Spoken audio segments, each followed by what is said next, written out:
Hello guys, back to another class. तो अब हम बात करेंगे कुछ और इंडिकेटर के बारे में। कल हमने जो बात करी थी वो मूविंग एवरेज, डेमा और 200 डेज का ईएमए था।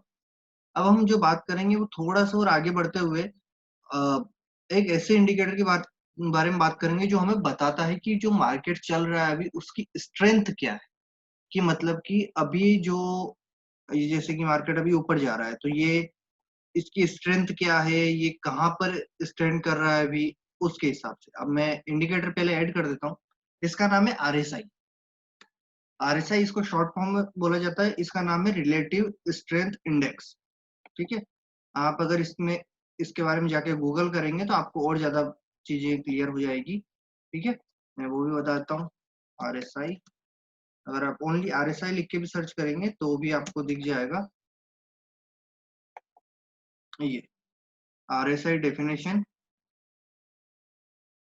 ये मोमेंटम इंडिकेटर होता है। मोमेंटम मतलब कि जो मोमेंट हो रहा है ना मार्केट का, उसके अकॉर्डिंग ये चलता है। इसके बारे में आप रीड कर सकते हो खुद भी। गूगल पर जाके केवल बस आरएसआई टाइप करना है, आपको मिल जाएगा। तो अब ये इंडिकेटर क्या होता है कि एक अलग से दिखाता है। अब इसके अंदर एक रेंज होती है 0 से 100 के बीच में। क्या होती है? 0 से 100, ये 80 तक इसमें दिखा रहा है, और इसकी 100 होती है, ये और भी ऊपर चला जाता है।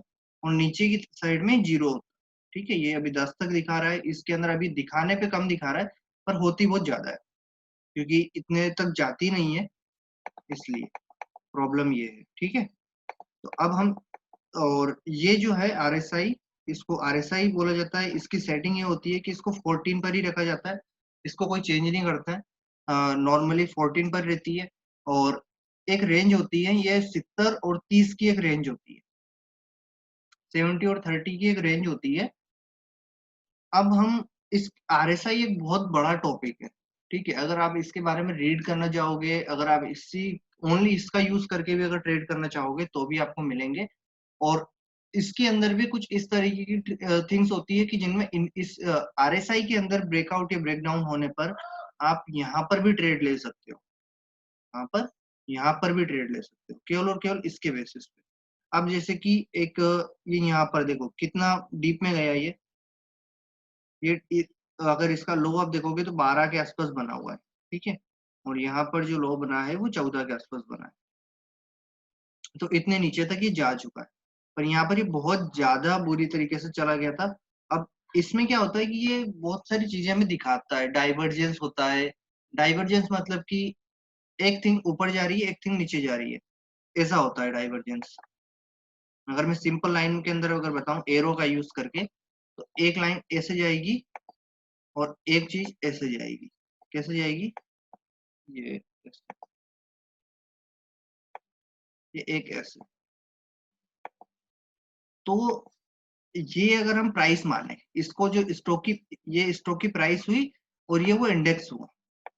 ठीक है, तो अगर ये प्राइस ऊपर जा रही है और इंडेक्स जो वो इंडिकेटर है अगर वो नीचे की तरफ जा रहा है, तो ये स्टॉक जो ऊपर जा रहा है ना, ये एक टाइम के बाद इसको भी नीचे आना है।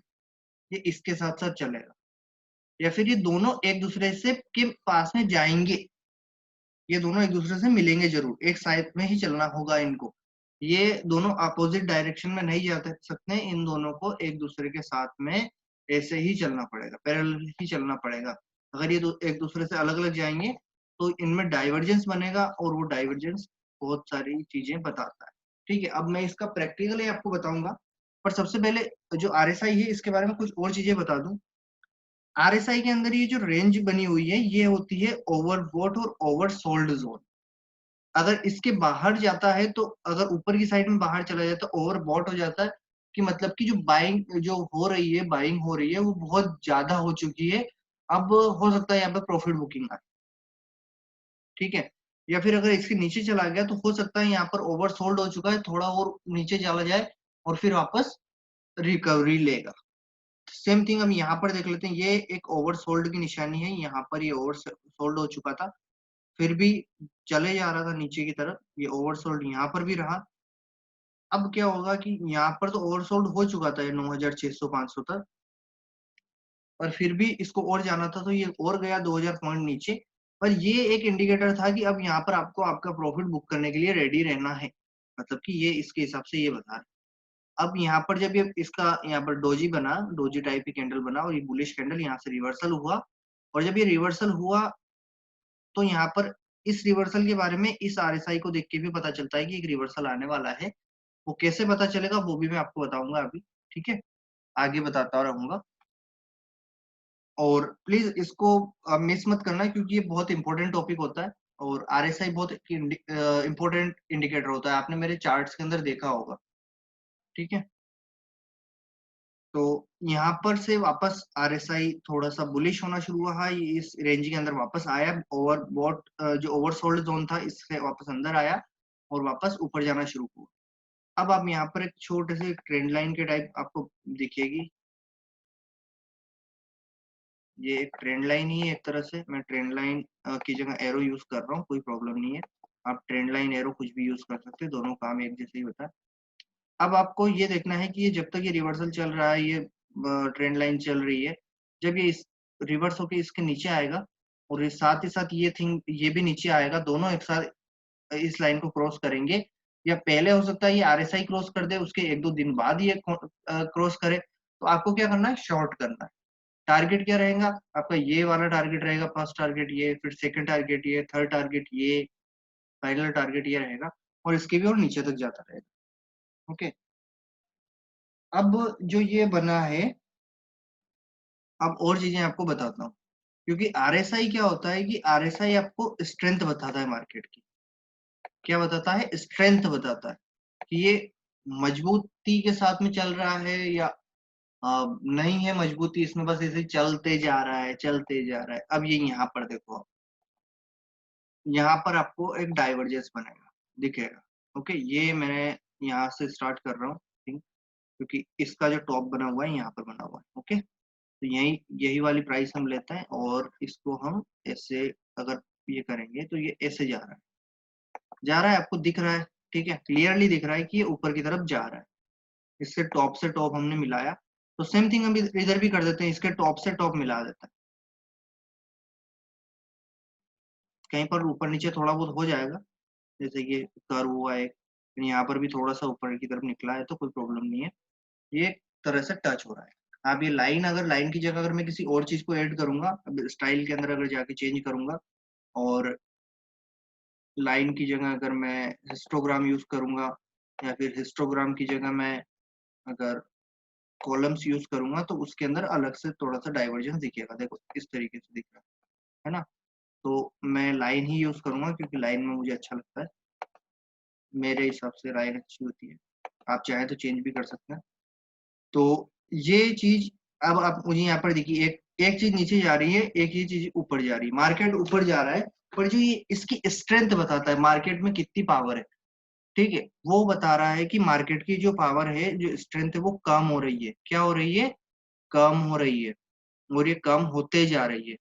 अब यहाँ पर ये जब इतनी ज्यादा कम हो गई है फिर भी बढ़ते जा रहा है, तो मार्केट में क्या हो सकता है, एक गिरावट आ सकती है, गिरावट आएगी, तो उसके लिए क्या करना होगा, हमें क्या चीज देखना होगी, हमें देखना होगा अगर डाइवर्जेंस बन रहा है, तो डाइवर्जेंस कब काम करना शुरू करता है, आप ये देखो कि ये जो है ये ट्रेंड लाइन चल रही है, या फिर आप यहाँ पर एक लाइन ड्रॉ करो कि जब ये लाइन है, इस लाइन पर हमेशा सपोर्ट लेके या बाउंस बैक हो रहा है, तो ये वाली लाइन जो है ये हमने ड्रॉ कर दी। अब ये डाइवर्जेंस बन रहा है, अगर ये स्टॉक या इंडेक्स इसके नीचे आता है, तो हमें क्या करने का मौका मिलेगा, शॉर्ट करने का मौका मिलेगा, और एक बार शॉर्ट हुआ फिर हमें कोई टेंशन नहीं। सेम थिंग यहाँ पर भी होती है। अभी जो मैंने यहाँ पर लाइन ड्रॉ करी थी, ये यहाँ पर ये एक लाइन, अब यहाँ पर डाइवर्जेंस नहीं बन रहा है, पर यहाँ पर क्या बन रहा है पता है आपको, यहाँ पर एक सपोर्ट बन रहा है, एक साथ बन रहा है, पर यहाँ पर जो वीकनेस है वो दिखना शुरू हो गई है। वीकनेस दिखना क्यों शुरू हो गई है, क्यों, क्योंकि ये ओवरबॉट जोन में आ चुका है। अब ये इसने क्या, ये इसकी एक रेंज हो, ये एक इसकी रेंज है, इस रेंज को अगर ये ऊपर की साइड में क्रॉस कर दे, तो समझना है कि हमें प्रॉफिट बुक करने का टाइम आ रहा है, या फिर अब यहाँ से रिवर्सल पॉसिबल है, रिवर्सल पॉसिबल है, 2-5 दिन, 2-5-7 दिन में रिवर्सल पॉसिबल है, 8 दिन में रिवर्सल हो सकता है। अगर ये नीचे की तरफ जैसे कि यहाँ पर हुआ, ये ओवरसोल्ड जोन में यहाँ पर आया था और उसके बाद में रिवर्सल हुआ था इसमें थोड़ा सा 2-4 दिन, देखो आप खुद रिवर्सल हुआ एक तरह से, ये वापस ऊपर चला गया था। फिर उसके बाद में अगेन ये ओवरसोल्ड जोन में आया। यहाँ पर ये ओवरसोल्ड जोन इसका था ये वाला डेट 12 मार्च को, ठीक है। 12 मार्च को ये इसका क्लोजिंग जो थी वो थी 10,500 सॉरी 9,590 पर, मतलब 9,600 पर हम मान लेते हैं, ठीक है। 9,600 पर इसकी क्लोजिंग हुई। पर फिर भी उसके बाद में जब ये एक ग्रीन कैंडल इसमें बनी, गैप डाउन हुआ, थोड़ा और नीचे गया, फिर ऊपर आया और इस टाइम पास हुआ कुछ, पर ऐसे कैंडल्स बनी। और फिर उसके बाद में आप देख सकते हो कि इसमें थोड़ा थोड़ा सा ये तो नीचे जा रहा था, क्या ये जा रहा है, स्टॉक नीचे जा रहा है। पर ये जो है इसके अंदर अब आपको यहाँ पर जाना होगा छोटे टाइम फ्रेम में। छोटे टाइम फ्रेम में कितना, 4 आवर का चार्ट। अब मैं आपको 4 आवर का चार्ट दिखाऊंगा। यहाँ पर आपको कुछ चीजें दिखेगी, पुरानी जो भी लाइन्स है उन सबको आप इग्नोर करना, ठीक है। और आपको एक चीज दिखाना है, वो दिखाता हूँ, ठीक है। यहाँ पर मैं कलर जो रख रहा हूँ वो रेड कलर रख रहा हूँ। ये जो है ये आप ध्यान रखना, ये नीचे की तरफ जा रहा है, ठीक है। अब सेम जो जगह पे है आरएसआई, वो क्या बता रहा है, यहीं से शुरू हो रहा है आरएसआई ऑलमोस्ट, ये आरएसआई यहाँ पे खत्म हो रहा है। क्या हुआ, आरएसआई बता रहा है कि अब यहाँ से मार्केट में स्ट्रेंथ आना शुरू हो चुकी है, मतलब कि यहाँ से बाइंग होना शुरू हो चुकी है, यहाँ पर प्रॉफिट बुकिंग हो रही है। जो शॉर्ट किए थे वो कवर होना शुरू हो चुके हैं, प्रॉफिट यहाँ पर अब नई बाइंग या नया पोजीशन बनना शुरू हो चुकी है, ठीक है। और यहाँ पर ये मार्केट अभी वीक हो रहा है और अब यहाँ से स्ट्रेंथ आ सकती है, और स्ट्रेंथ आती है यहाँ पर एक आरएसआई बनता है। आरएसआई बनता है, अब मैंने आपको क्या बताया कि जब वो एक लाइन, एक जगह पे लाइन बन रही होगी, उस लाइन को क्रॉस करेगा, और इसका मतलब कि यहाँ पर आपको बाइंग बनी है। अब ये लाइन, अब जैसे ही इस लाइन को इसने एक बार कोशिश करी, नहीं क्रॉस किया, दूसरी बार कोशिश करी, नहीं किया, थर्ड टाइम इसने कोशिश करी और इसने क्रॉस कर दिया। क्रॉस कर दिया मतलब यहाँ पर क्रॉस किया ये 8,200 8,300 पर, और यहाँ पर मतलब कि अब बाइंग बन गई है। अब हमको क्या करना है, अब हमको बाय करना है, बस सिंपली। एसएल क्या रखना है, एसएल आप जो ये वाली लाइन है इसका रख सकते हो, या फिर जो लास्ट टाइम का जो लो बनता है, इसका लो या हाई बनना है ना, उसको आप एसएल रखें। क्योंकि यहाँ पर थोड़ा बड़ा एसएल हो सकता है उसके लिए, पर रेंज के हिसाब से, पर यहाँ पर मूवमेंट के हिसाब से नहीं है वो एसएल बड़ा, ठीक है। तो ये होता है आरएसआई। इसके और भी बहुत सारे यूजेस होते हैं। आरएसआई के अंदर ब्रेकआउट होता है, ब्रेकडाउन होता है, और आरएसआई आपको बहुत सारी चीजें एडवांस में बता सकता है। अभी आरएसआई क्या बता रहा है कि अभी आरएसआई बता रहा है कि मार्केट में प्रॉफिट बुकिंग के चांसेस बन रहे हैं। तो अब आप केयरफुल हो जाए लॉन्ग पोजीशन के साथ में, आपने जो बाई किए हुए हैं उनके साथ में केयरफुल रहे।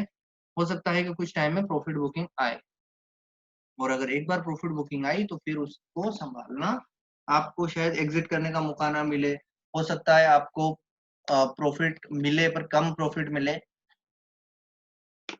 तो आपको सेफ साइड प्रॉफिट निकलने के लिए या फिर एसएल अपना लगा देना चाहिए। तो ये था आज की हमारी क्लास में। और भी हम अगर कुछ एग्जांपल्स मिलेंगे आरएसआई के, या कुछ ऐसी चीजें मिलेगी जो कि आरएसआई के यूज से हमें पता चलती है, तो मैं जरूर आपके सामने साथ में शेयर करूंगा। तो thank you so much guys आज की क्लास के लिए। अगर आपको वीडियोस पसंद आ रहे हो तो प्लीज शेयर जरूर करें अपने दोस्तों के साथ जिनको मार्केट सीखना हो।